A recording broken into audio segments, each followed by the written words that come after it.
Hello and welcome to the Six Comms podcast. I have my very good friend and collaborator, Sharm, on the show today. Lovely to see you. Hello, How are everyone. you? Hello, Lisa. Fine, I'm good. Just coming off from a hacking cough. That's life, isn't it? Of a Yeah, trainer, facilitator, and your voice sometimes gives out. So, yeah. yeah, all good. I'm looking forward to a conversation and what interesting questions you have for me and putting me on my toes on the spot and all of that, right? Yeah. Will not be putting you on the spot. I will be very nice to you as I am to all my guests. So today we're going to talk about executive presence. Perhaps a good Hmm. place to start is but defining what that is and what that means to you. I think sometime early last year, I started noticing that term being used quite a lot. And it was a term that was kind of used interchangeably with personal branding. And I was like, what's the distinction? What's the Mm. difference? What's one? What's the other? I've been keeping an eye on it. And I have also been reading about how people define executive presence.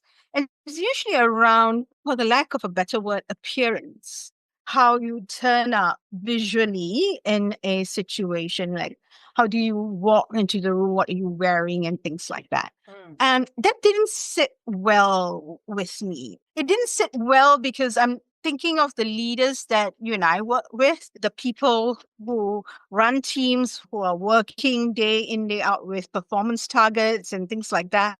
And it didn't sit well in terms of how are we going to help them when we think about or we talk to them about executive presence.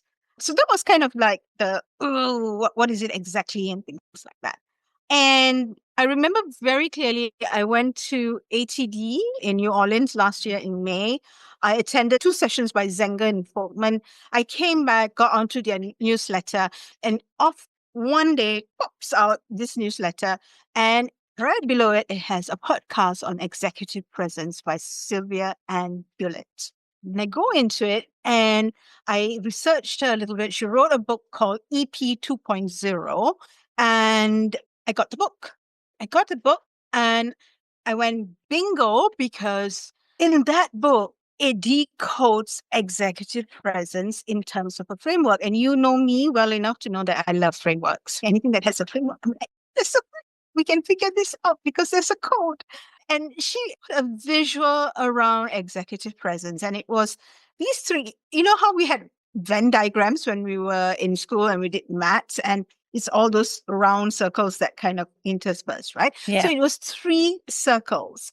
And the 3 circles was appearance, communication, and gravitas. And she apportioned power to each circle. She said appearance is 5%, communication is 28%, and gravitas is 67%. Of the three, appearance has no overlap. Gravitas and communication overlaps with each other. And to me, that made sense because she coded appearance, as you and I know appearance. And Mm. it's 5% because essentially don't make it a non-issue. Dress the way that your team dresses or your culture expects you to dress, and make it a non-issue and put that out of the equation so that we can focus on the other two, which is communication and gravitas. What's communication? How we talk. And gravitas is how we act. And it's a very interesting relationship. The relationship between communication and gravitas is almost cause effect, causation kind of a thing, right? And if you think about it, how we talk in a way influences how we act, and how we act influences how we talk.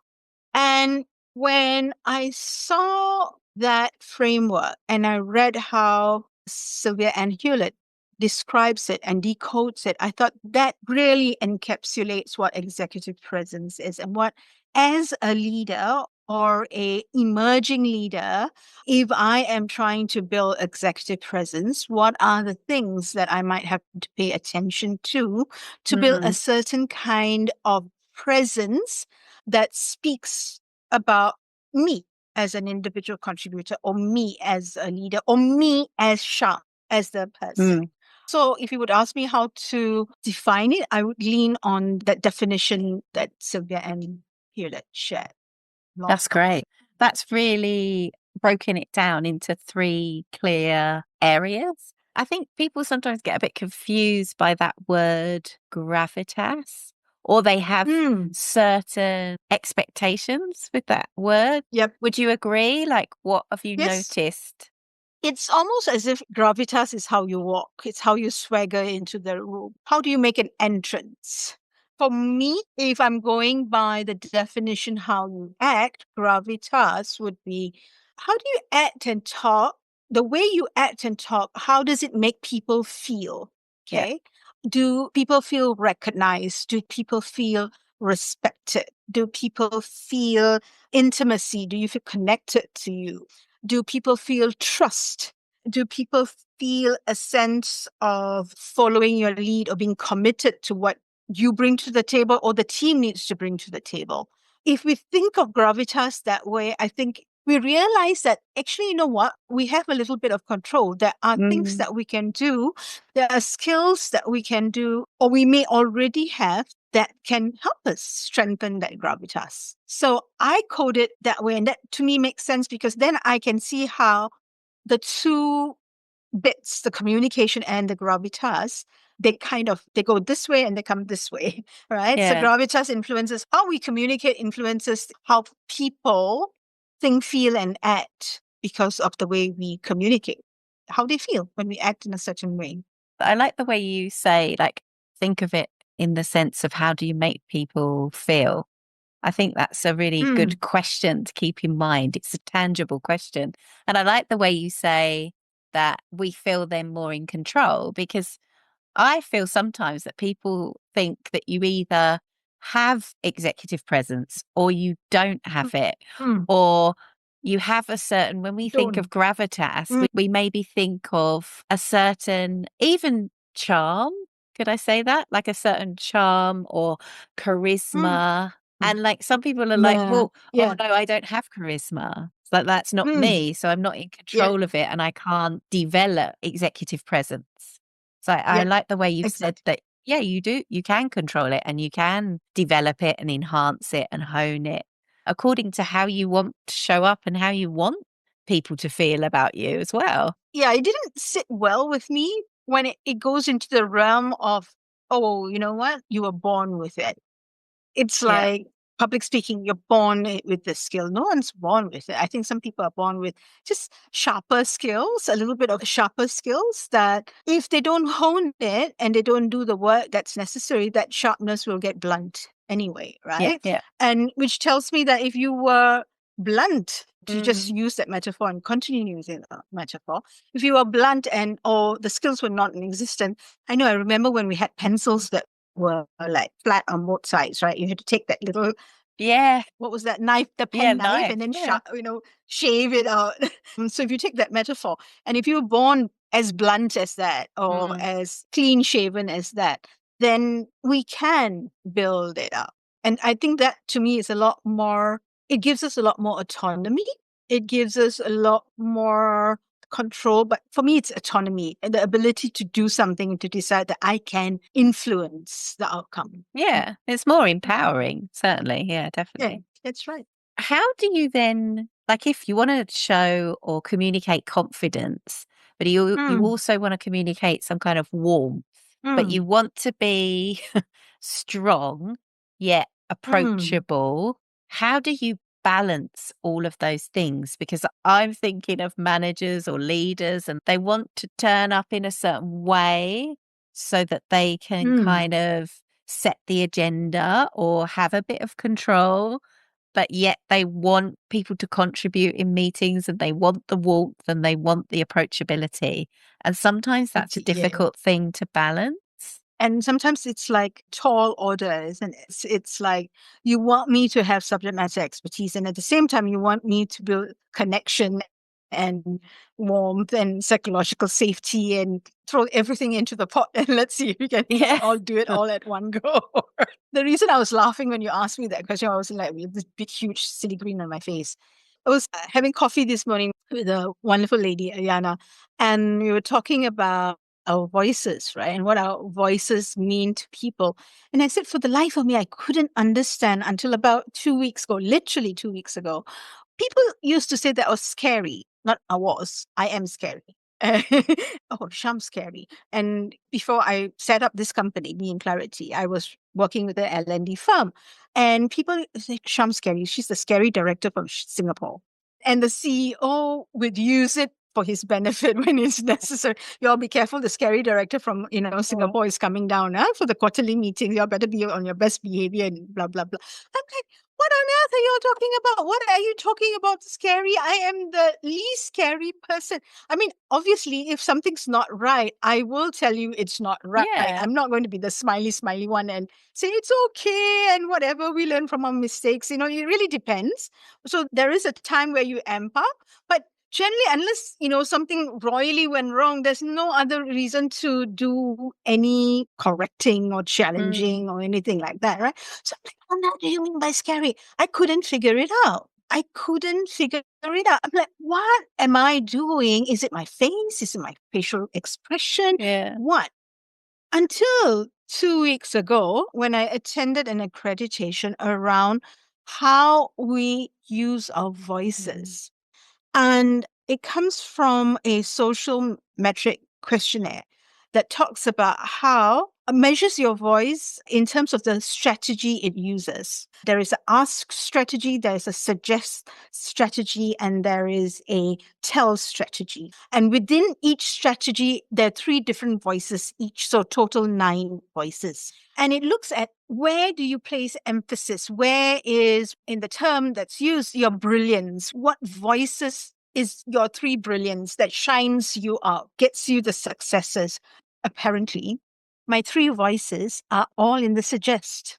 And the suggest voices are articulate, advise, advocate. And I use them brilliantly.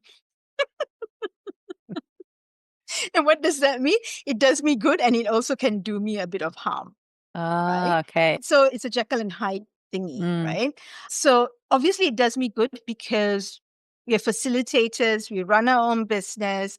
Articulation, being able to summarize what's happening in the room is one of the things. Clients look at us, participants look at us and ask for advice. Advice is something that we give based on our subject matter expertise. We advocate something or we will advocate against something based both our expertise plus where our heart is at that moment in terms of what truly believe in. So it serves us well. But at the same time, when it is overused, because I got 3 A's, mind you, 3 A's, all right.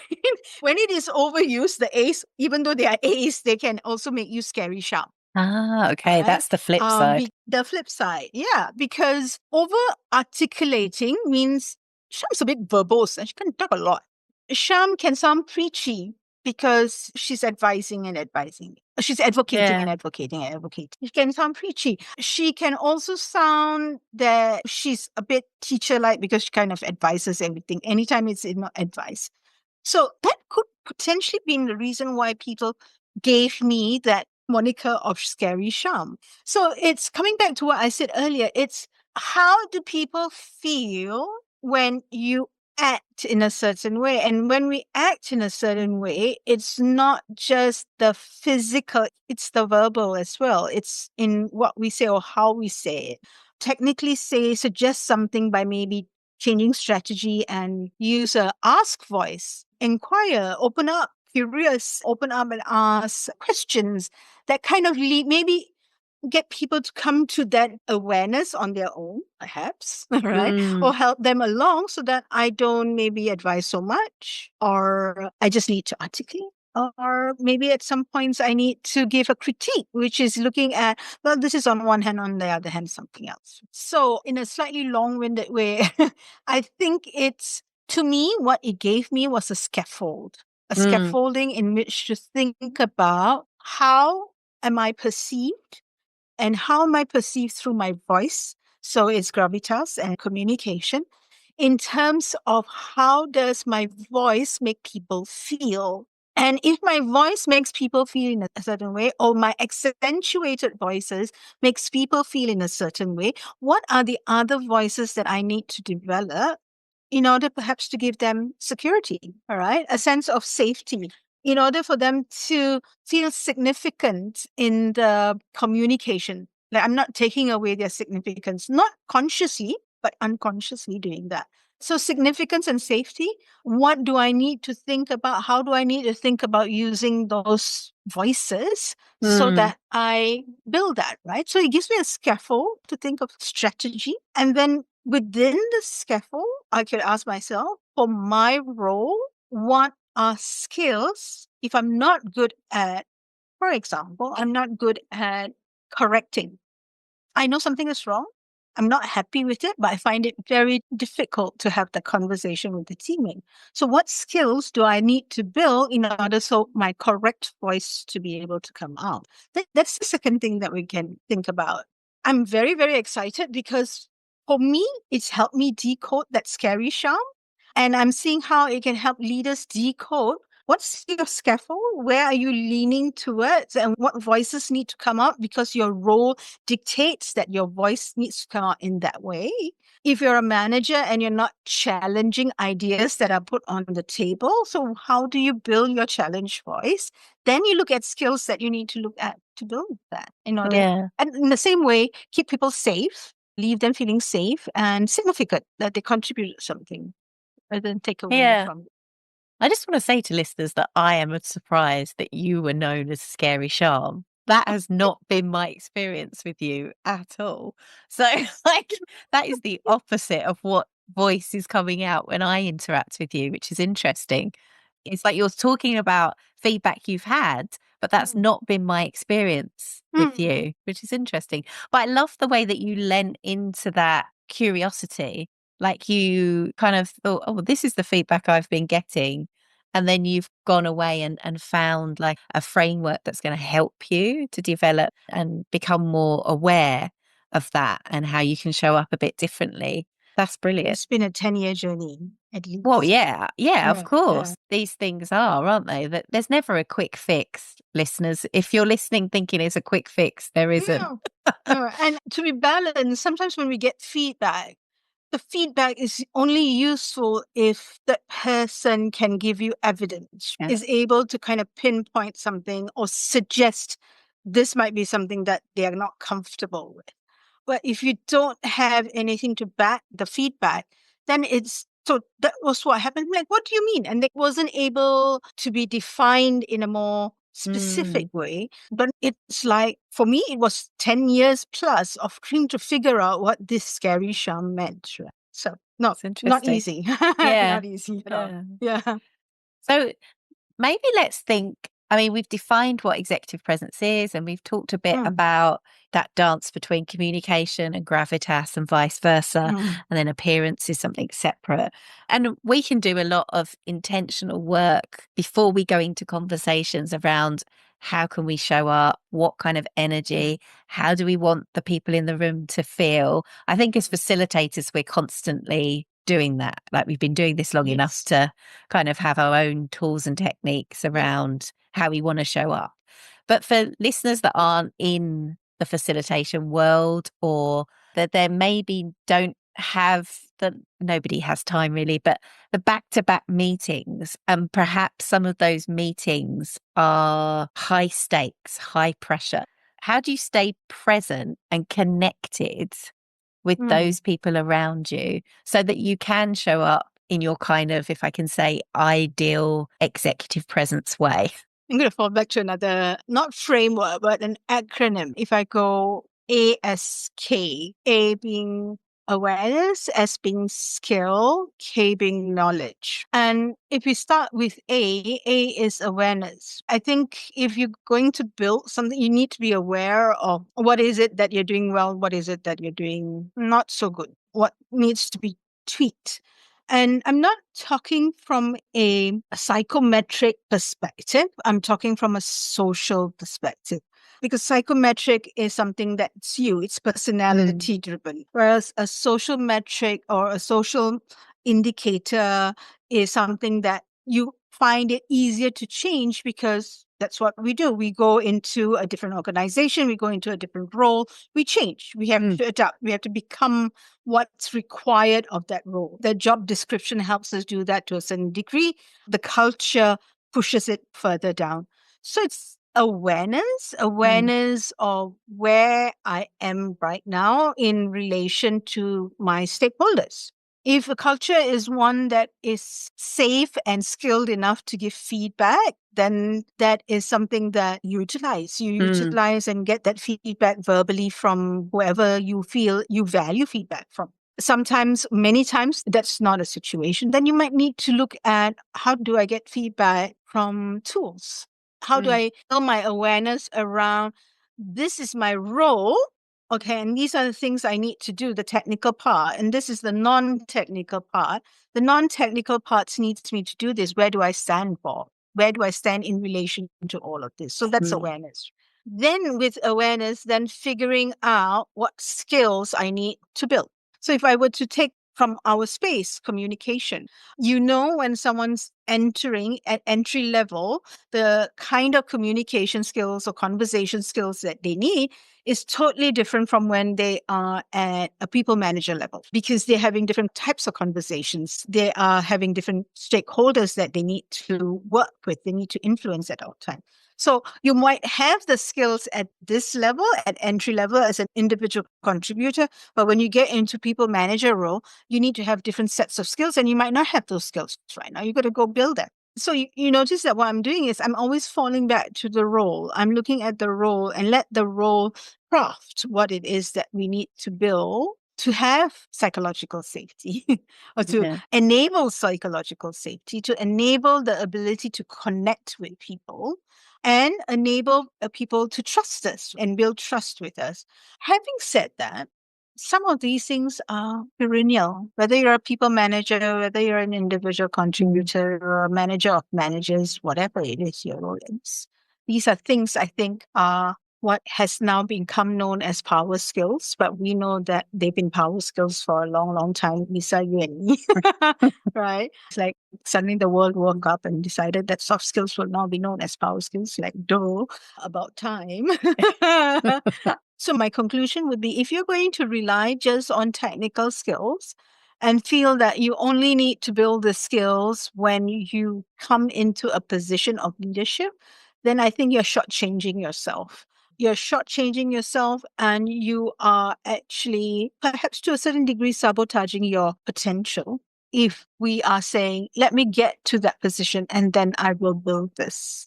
I think about me starting when I was first new in the job, just graduated. I'm like, if I had all of these skills, damn it, right? And then who do I blame? I don't think I should blame to a certain level, yes, my manager, but it's not entirely my manager. I think being listening, opening your ears and figuring out what needs to be done is part of the. Yeah. So power skills, soft skills. No, definitely not power skills for sure. I'm thinking now of because I have a framework, the 6 C's framework. We both love a framework. And one of the C's, I mean, we've already talked about a couple of them already, but one of the C's that perhaps we could turn our attention to is compassion. I'm just wondering, what role does compassion play in leadership? And how can you use it to enhance executive presence? I'm going to go back to the voice. Compassion, I mean, how would you define compassion, Lisa, from your perspective? If I were to kind of pause and ask you that for a bit. Well, I would kind of describe it as like empathy, but on steroids. So it's like you try to understand how that person feels, you connect with that, but you don't just understand, you go a step further and you do something to help that person. So that's what I mean by empathy on steroids. It's not just a case of understanding perhaps how somebody feels, but it's a step further that you're trying to provide some kind of solution, some kind of resource, some kind of support that helps that person overcome or minimize that feeling or that situation that's causing them some anxiety. So a couple of interesting things. When I was talking to Muller, and you met Muller, about Sylvia Ann Hewlett's framework, we were working at decoding gravitas, and it's that how you act. And we said, okay, so how you act, what does that mean? How do you help people anchor, as we we're talking about? Mm. So one of the components of gravitas is empathy. It's empathy. It's how do you make people feel in your presence? So how do you do that? It could be the things that you do. It could be how your voice comes out. And it's also around trust. I can let myself be vulnerable. I am quite okay with making that mistake once in a while if there is trust, general trust. So in the case of me and Malhar, I trust explicitly. I think it works the other way around.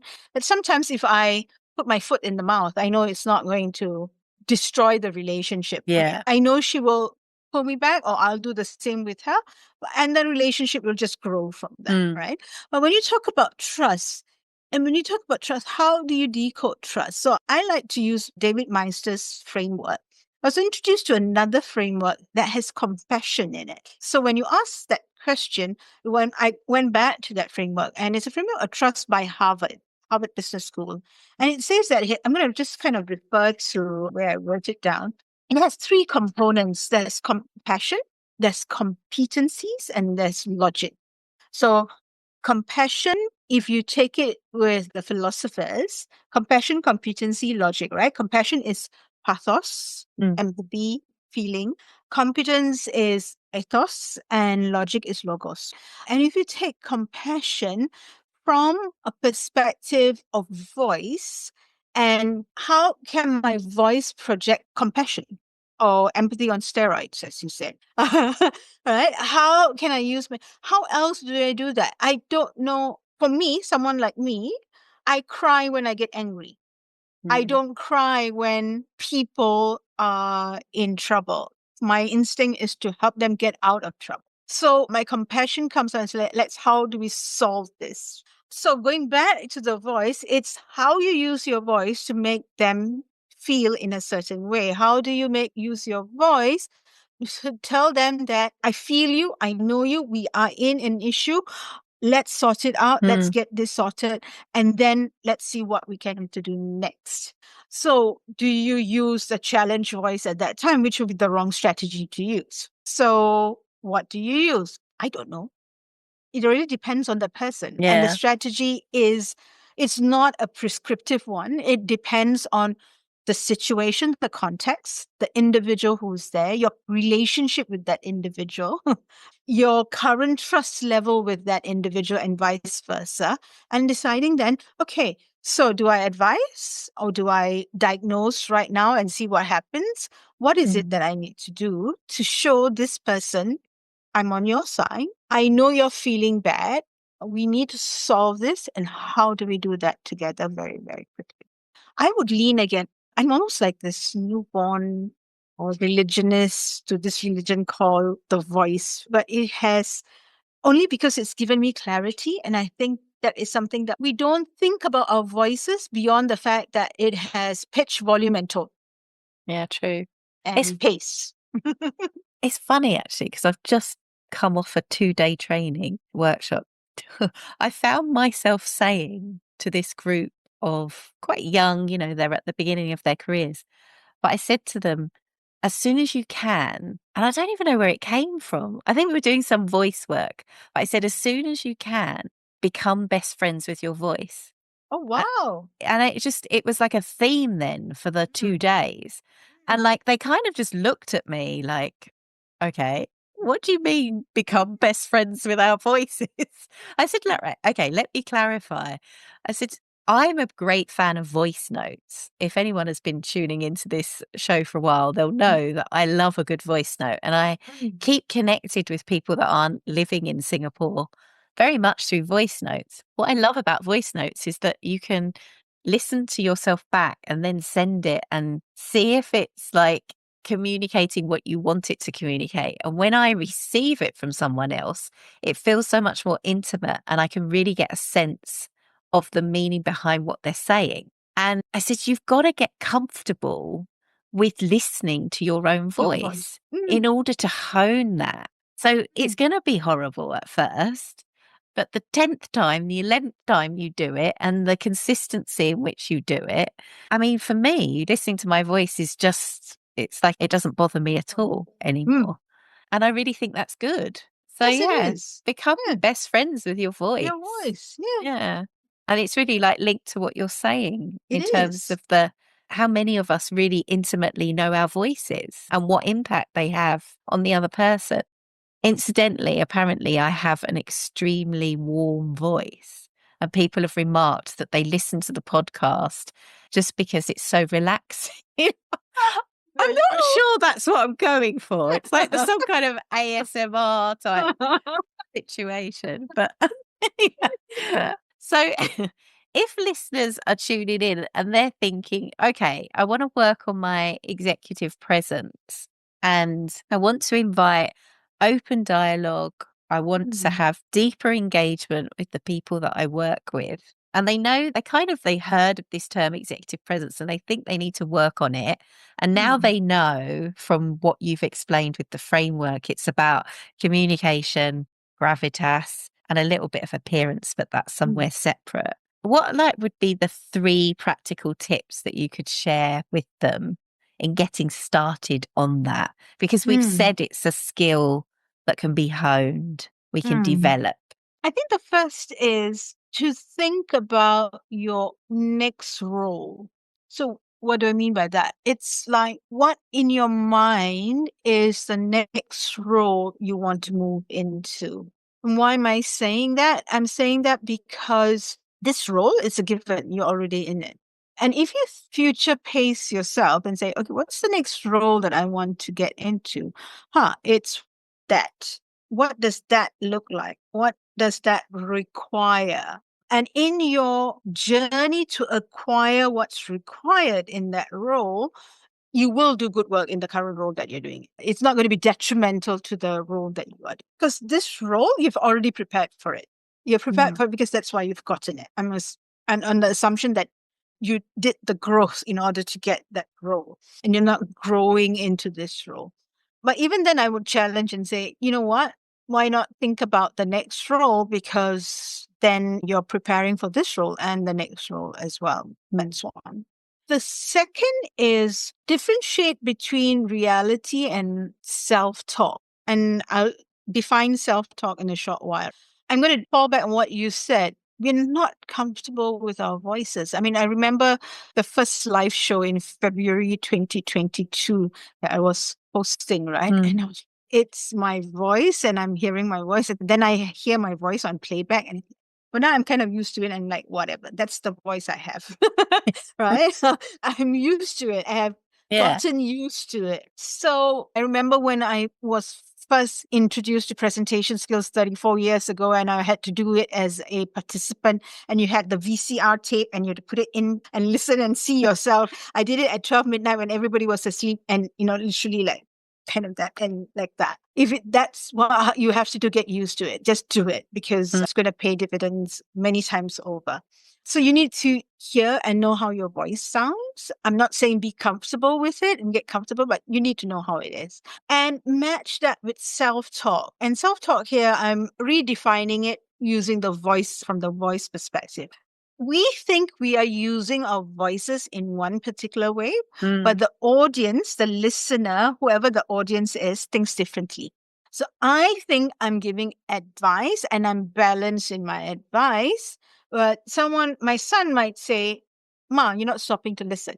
And what does stopping to listen mean? Stopping to listen could mean that I'm using my voice to ask. Just ask him a question, throw a question in to show that I'm listening because maybe that's what he needs. So I might be using my voice in a way that I think is in one way, but my audience picks it up as something else. And you need to understand what your audience is picking up. If not, you get scary sharp. Your version of scary sharp in it, right? Not that you'll be scary, but you'll have something that comes out differently to Mm. different people. Yeah. So that would be my second point. And the third point is plan your development and have and influence your development for specific skills that will help you in that role that you're projecting for. What do I mean by that? We sometimes go with the flow. We sometimes go with the flow of what our bosses say we need to do, and this is a program that you need to do. Yes, you might have to tick the boxes on that. But at the same time, if you see a program that is not necessarily linked to your role right now, but could be developmentally for something later, or you see, so keep the big picture in mind and have an influence where your growth, the direction in which your growth is going in as much as you can. So, yeah. Lovely. So the number one, what's the next role? Have that in your mind. Differentiate between reality and self-talk and plan your own development. Mhm. Don't just wait on what your boss has put into your development Yeah. plan. Last question that I ask all my guests. The six comms is based on the 6 C's, as I've mentioned before: connection, curiosity, compassion, clarity, customization, and consistency. Which one of those, Sharm, is resonating with you the most and why? How can I choose anything but clarity? Yeah, of course. Yeah, Yeah, of course. hands Yeah, down, clarity. clarity. I lean on philosophy in Think on Your Feet. Thinking is clear speaking.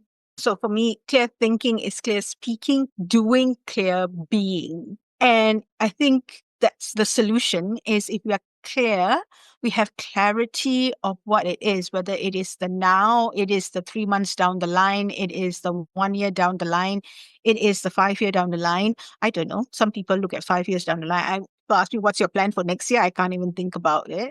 So whatever that timeline is, if you're clear about it, then you'll be clear in the speaking about it, you'll be clear in the doing about it, and you'll be clear in the being that you bring to the situation. That's great. Thank you so much. There were so many tips, so much wisdom, and so many frameworks, and I appreciate it. Thank you You're for your most welcome. time. Thank you for inviting me and giving me space to have this conversation with you, Lisa.